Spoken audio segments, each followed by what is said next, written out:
આપ જોઈ રહ્યા છો ન્યૂઝ 7 ઇન્ડિયા। ઝાલાવાડ પંથકમાં 3 દિવસથી વરસાદ વરસી રહ્યો છે, ત્યારે નદી નાળા બે કાંઠે વહેવા લાગી।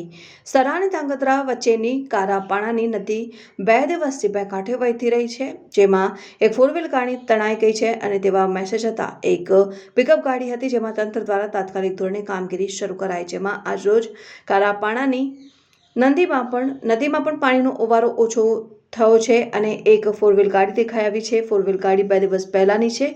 આજે રાત્રે જોવાનું રહ્યું કે નદીમાં પાણી ઓછું થતાં 4 વ્હીલ ગાડી જોવા મળી। રિપોર્ટર સોલંકી રાજુભાઈ સાથે કેમેરામેન ઠોરિયા વિપુલભાઈ, ન્યૂઝ 7 ઇન્ડિયા, સુરેન્દ્રનગર।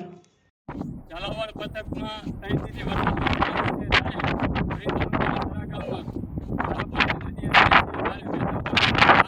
વરસાદ ગાડી તમને દેખાઈ રહી છે, ત્યારે હું કેમેરામેન